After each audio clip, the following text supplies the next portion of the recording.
thanks for joining us. I'm pleased to be joined by Sarina and Beth. We do have a roving mic in operation, so we'd ask you to use that if possible. And we will start with Anton at Sky Sports News.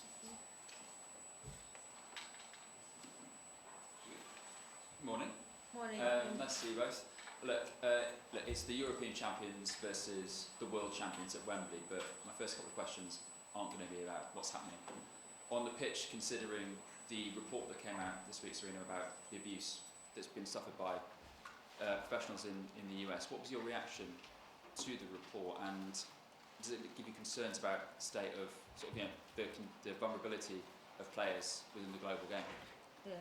Well, my first reaction is that's horrible, unacceptable. That's still happening, and feel very, very sorry for all the victims. And it should stop immediately, of course. We all agree on that. I think now this is a problem in the USA. I think it's a worldwide problem still. And it's just really the time now that we all step up and we're just going to stop these things. Whatever abuse it is, it's just horrible and really unacceptable. Beth, as a player, how do you feel when you see things come to light? And again, does it give you concerns about what's going on in the game over here and in Europe? Yeah, when I found out, I was quite sickened about the situation. I think, again, like Sarina said, it's a worldwide problem, but women need to be taken seriously a lot more. Very proud of the victims that actually stood up and said it, and yeah, people need to start doing better. The US governing body needs to be doing better. Worldwide, we need to be doing better. Player care has been very much sort of in the focus, Beth, and obviously you took a nasty knock to the head when you were playing in the Champions League this week, and there was no concussion sort of substitute or anything like that. How concerning was that at the time? How are you, I suppose? It might knock some sense into me for once. Yeah, obviously I'm fine now. I've done all the protocols. I'm back in training. Obviously at the time, a bit of a scary situation, but I thought the club did amazing with me and did the right thing, took me off the pitch. But unfortunately, yeah, there wasn't a concussion sub in place through UEFA, and again, such a serious injury. I think it's a little bit disappointing that that's not in place at the moment, and something that they maybe need to look at. I was to say, congratulations, England Player of the Year. My word, what a season and a bit it's been for you, I suppose. Been okay. Thank you, and yeah, big thank you to everyone that voted. Super proud to play for my country and obviously get Player of the Year, but again, couldn't have done it without the teammates and the staff and everyone behind me. So yeah, it's theirs just as much as mine, but yeah, I'm proud of the season that I had individually and collectively with the teams that I play for. Sarina, how big is this game in terms of the preparations for the World Cup, coming up against the world champions, and how's the squad, how fit is everybody? Yeah, of course, a very big game that we wanted to play. USA wants to play too, and it's another starting moment for us to see tomorrow where we are at. So we did the review of the Euros. Now we have this very good moment to see where we are, and of course we want to win the game, but we also want to see how we're going to do. And from that we'll take it, and we have 10 months to get ready for the World Cup. So really looking forward to it. The team is doing well. Of course, we had some injuries before the weekend, during the week, but everyone who's here is available. We still have one training to go, of course, but yeah, it's looking good. Hi Sarina, good to see Hi. you. Obviously the USA are ranked #1 in the world. They are the world champions. Are they the best team in the world right now, in your opinion? Well, I don't know. I know they're one of the best teams in the world. They're ranked #1. I think there are a couple of teams at the moment that are really, really good and really high level. We saw that in the Euros. I think the European game has improved so much that we're coming closer and closer. We really like to show that tomorrow, of course. But I think the USA is very excited to now come to Europe and play top level teams. So yeah, we'll take it from there. Not just only thinking in results. Yes, we want to win. But we really, we hope we can dominate the game. That's what we're trying to do and what we want to do. Hi Beth, congratulations on the award, one of many you won in the last 6 months. Just to take it back to the last time that England played the USA was the World Cup semi-final. England obviously lost. There was that celebration, the tea celebration from Alex Morgan. What are your memories of that game, and how does that push you on for this one? Yeah, I think we said we're more coffee drinkers than tea drinkers, so it's alright anyway. But yeah, obviously tough game, tough result to take. I thought, obviously being a part of that game, we took it hard, but I think looking at it now, it's made us more hungry and motivated to prove ourselves against what you said, a world-class American team. So yeah, we're looking forward to the challenge, see where we are, and yeah, hopefully we can put on a good performance tomorrow night. Have you got any goal celebrations in mind? Maybe a couple. No, I'm joking. None so far. And just finally, the FA is celebrating 50 years of the Lionesses at the game at Wembley. How important is it that they're recognised? Some would say it's come a little later than perhaps it should have done. About time. No, it's been amazing. I think we know as players that we wouldn't be here today without the women that came before us, and we had the pleasure of meeting 20 of the legends earlier on in the week. Incredible women, and yeah, it's nice that we can celebrate what they've done just as much as what we've done currently. So yeah, it's nice that they've kind of got a voice now and they're seen for what they've done for the game. Thank you both. Thanks, Joe. We'll take questions from the floor. Yes. Hi. Hi there, Nick from Good Morning Britain at ITV. Sarina, can I just ask you, over the last couple of days I've heard a few former England players talking about the fact that the team may have a bit of a target on your back now after winning the Euros. Do you feel any extra pressure to win every game now convincingly because the fans are so happy with the success? Yes, well, I think we're a team that indeed everyone expects us to win. Everyone also knows that we play the USA, which is a very good team too. We knew that in the Euros too, so what we said, there are some top level teams that before the game you don't know whether you're going to win, but we're part of the top level of the teams that are in the top level of the world. So we just of course we're going to try to win. Extra pressure. Well, we have pressure from ourselves. We want to do well, and we want to play our best game every time we go on the pitch, and whoever is in front of us. So that's what gives us the internal pressure.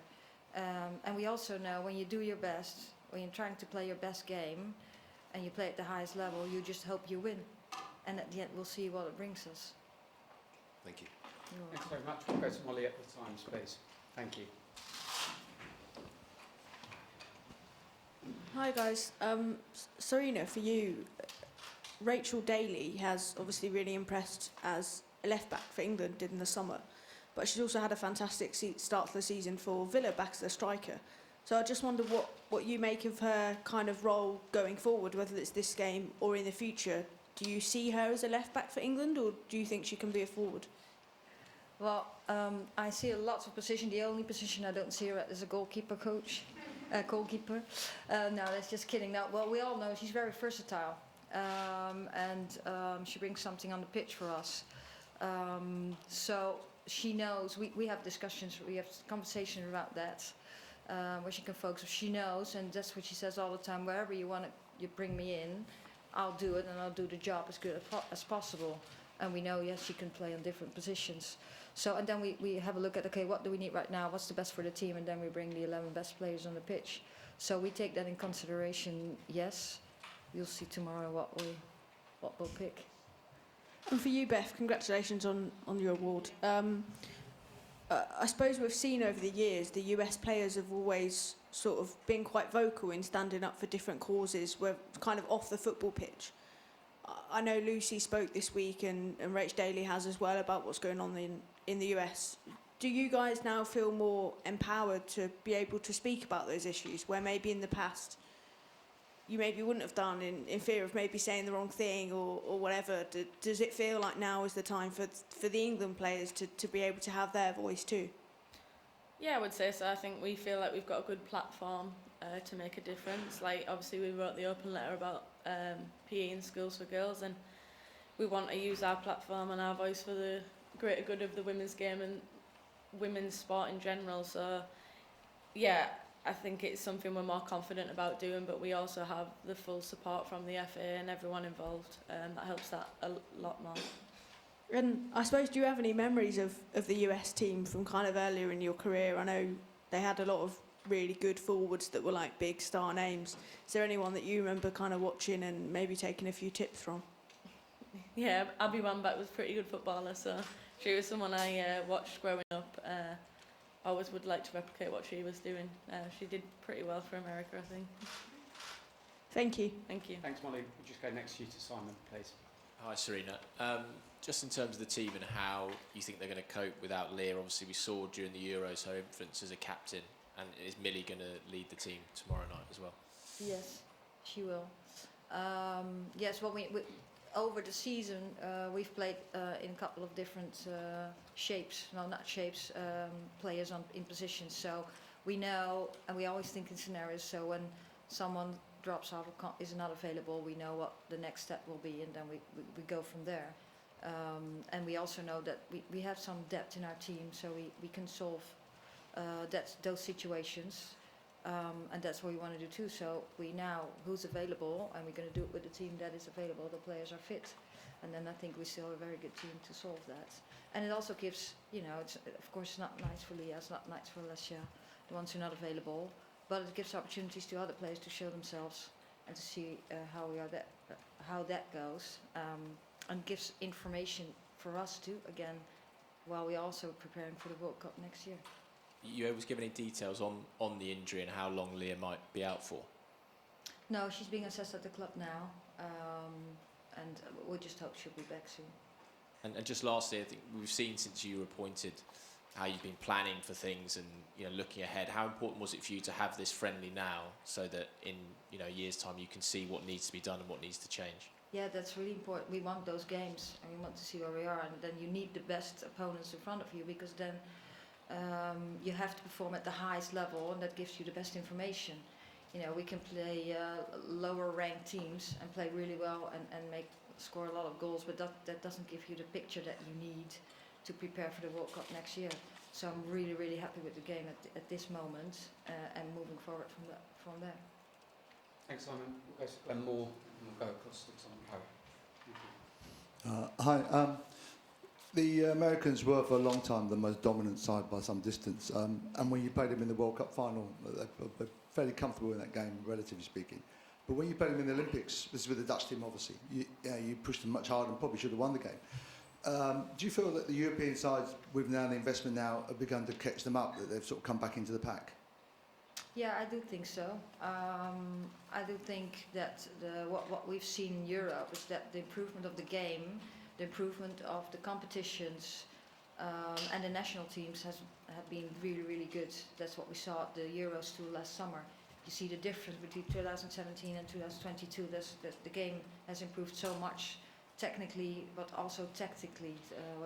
Many different styles of play. That's what we saw. But I do think the Americans have improved too. They're in development too, and they brought in some younger players or some new players. It's lots of changes compared to the Olympics and the World Cup 2019. I mean, both teams in transition to, well, Americans obviously have been in transition, and you're both building towards the World Cup. Is the performance is more important than the result tomorrow? Or Well, we always want to win, of course. So you're going to approach the game to win. So and after you played the game, then you look at it, what did we do in the different moments of the game, and in the different moments like in possession, out of possession, transition moments, and then you're going to review that, and what you're going to try to do is then when you play them next time, you're going to have an even better result and make the chance of having an even better result as big as possible. So that's how we approach it. But when we go into the game tomorrow, you just want to win. And for Beth, obviously this was the base for the Euros. When you came back here for camp, did you lots of happy memories coming in? Presumably psychologically it's quite nice coming back here. Yeah, no, it was nice. Obviously, a lot of good memories here. A lot of memories that we probably didn't remember the night after the final, the night of the final. No, we loved being here. It was a great base. We had a really good feel. It felt like a home away from home. So, yeah, it was nice to come back and get them feelings and memories. Thanks and good luck. Thanks, Ben. We'll get the mic over to Tom, if that's okay, at the Telegraph. Apologies.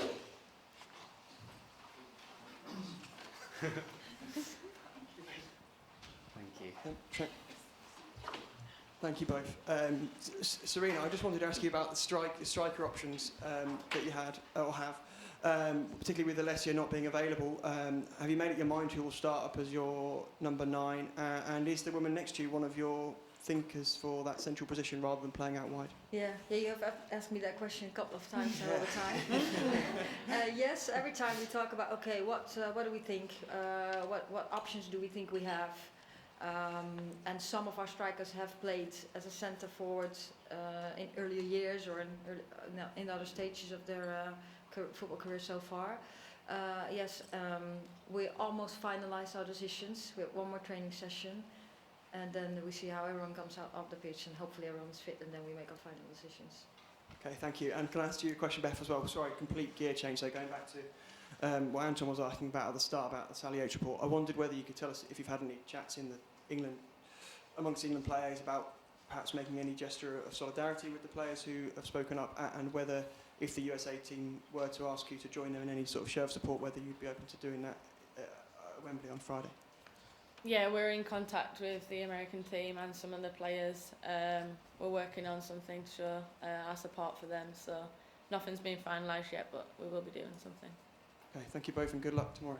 Thanks, Tom. I'll just finish with Catherine at the Mail, please. Sorry. Seamless transition of the microphone. Thank you very much. Sarina, you spent a brief time in America during your playing career, and the people who worked with you over there said you kind of brought a tactical prowess that maybe isn't as inherent in their game as it perhaps is now. And in return, you learned about their kind of famous winning culture and mentality. And I wondered how much of an impact that experience had on you, and how it kind of shaped your journey in football and management. Yeah, I was there for 1 year, a long time ago. I'm really old. But no, it changed me. For me, at that point, it was in 89, 90. Some of you probably not being born then. But for me, it was life-changing. I experienced what we didn't have here yet, or in the Netherlands yet. It was like a real top sport environment with lots of great facilities and a team that was all about performance and improving. And that's what I got there. So I really, really enjoyed it. And that winning mentality that really came across, because when you're young, I was 19 at that time. I was like a sponge and took everything with me, and thought, well, when I go back to the Netherlands, I just really hope that there comes a time that we have the same facilities and the same environment that I experienced there, because I just loved it. So things change now. It really had influenced me as developing of my personality, or as a person, and I took it with me. So much more experience I had, like doing physical education, taking coaching course, playing as a footballer, but this was one of the important ones too. Obviously, England winning the Euros was such a pivotal point for women's sport in this country, not just football. This weekend, the Women's Rugby World Cup starts, and I just wondered whether, for both of you, whether you had a message for the England team as they obviously look to, try and bring another trophy home and inspire more young women down in the country. Can you answer that? I think for us, we would just say go out there and enjoy it. That's what we did throughout the summer. Obviously, don't put too much pressure on yourselves, but if you're good enough, you're there for a reason, just go out and enjoy what you're doing. Thanks, Catherine. Thanks to Sarina and Beth for their time, and thanks to you all. We'll see you tomorrow. Thank you. The egg froze. Sorry.